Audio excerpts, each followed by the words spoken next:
ভাইরে, হাউন আঙ্কেলের ভাতিজিকে নাকি আসলেই পাকিস্তানি লাস্যময়ী সুন্দরী মমতাময়ী পিঙ্ক কালারের নায়িকা হানিয়া আমিরের মতো লাগে।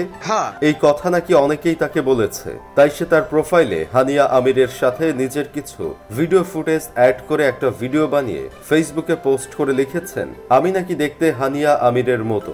আসলেই কি তাই? শিশু শিল্পী লুবাবা এই পোস্ট করার পর থেকে সবাই তার পোস্টে হাহা রিয়াক্টের বন্যায় ভাসিয়ে দিয়ে কমেন্টে লিখতেছে কোথায় পাকিস্তানি আর কোথায় গুলিস্তানি। আবার কেউ বলতেছে কোথায় কাশ্মীরি ফুল আর কোথায় বগুলের চুল। বেচারি এই পোস্ট করার পর থেকে যেই হারে ট্রল খাওয়া শুরু করছে, কখন জানি এসব দেখে কেঁদে দেয়। আপনারা কেন শুধু শুধু এই সুন্দর ফুটফুটে বাচ্চা মেয়েটাকে এভাবে জাতা বলে বেড়াচ্ছেন? সে না হয় একটু নিজেকে হানিয়া আমিরের সাথে তুলনাই করেছে, আমিও তো মাঝে মাঝে নিজেকে হিরো আলমের সাথে তুলনা করি, তাতে কি হয়েছে? তাই বলে কি আপনারা ট্রল করে বেড়াবেন? তবে ভাই, আজকে যদি হাউন আঙ্কেল থাকতো তাহলে সে অনেক গর্ববতী হয়ে যেত।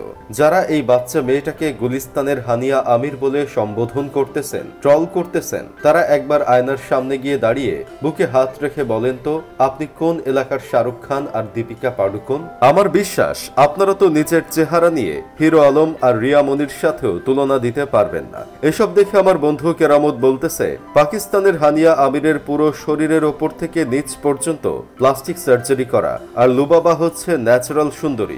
এজন্য বলা যেতেই পারে হানিয়া আমিরের চেয়ে আমাদের বাংলাদেশি মেয়ে লুবাবাই বেশি সুন্দরী। শুধু শুধু তাকে ট্রল করে কুল সাজার কিছু নাই। আমার তো মনে হয় লুবাবাকে প্লাস্টিক সার্জারি করিয়ে নিয়ে আসলে হানিয়া আমিরের চেয়েও বেশি সুন্দরী লাগবে। হানিয়া আমিরের একটা শুটের জন্য যত টাকা খরচ হয়, তত টাকা হয়তো আমি আপনি এক মাসেও কামাই না। তাই এত এডিট মেকআপের ভিড়ে হারিয়ে না গিয়ে ন্যাচারাল সুন্দরীকে সুন্দরী বলতে শিখুন। তার মতো করে যদি কোনো গ্রামের মেয়ে সখিনাকে এনে সাজিয়ে মেকআপ শেকআপ লাগিয়ে শুট করে এডিট ফিডিট করে ছবি ছাড়া হয় ফেসবুকে, তাহলে তাকেও অনেক সুন্দর লাগবে, এটা কেউ অস্বীকার করতে পারবে না। আমি তো মেকআপ ছাড়া সেলিনা গোমেজকে দেখেও সেদিন ভয় পেয়ে গিয়েছিলাম যে এতদিন কার উপর ক্র্যাশ খেয়েছি। লুবাবার জায়গায় যদি অন্য কেউ থাকতো তাহলে হয়তো এত ট্রল হতো না। হাহার জায়গায় অনেকে লাভ রিয়াক্ট দিয়েও ভরিয়ে ফেলতো। আসলে সে যে কন্ট্রোভার্সিয়াল একটা ক্যারেক্টারই, সে এক এক সময় এক এক কথা বলে তোপের মুখে নিজেই নিজেকে ঠেলে দেয়। এই বাচ্চা মেয়েটা বাংলাদেশি বলে এখন এত কথা হচ্ছে। এই মেয়ে যদি পাকিস্তানের হতো তাহলে দেখা যেত অধিকাংশ বাঙালি তার জন্য পাগল থাকতো। এটা নিয়ে মানুষ এখন দুই ভাগে ভাগ হয়ে গেছে। কেউ বলতেছে আসলেই লুবাবাকে হানিয়া আমিরের মতোই লাগে, আবার কেউ বলতেছে কোথায় লিভারপুল আর কোথায় ফকিরাপুল। তবে ভাই, আমি হানিয়া আমিরেরও ফ্যান না। আমি হলাম কানাডিয়ান ডান্সার, কোমর দোলানো নায়িকা নোরা ফাতেহির ফ্যান। তার এক একটা আইটেম সং আমার দিলের মাঝখানে ছুঁয়ে যায়। আমার জন্য তো নোরা ফাতেহির কাছে হানিয়া লুবাবারা কিছুই না।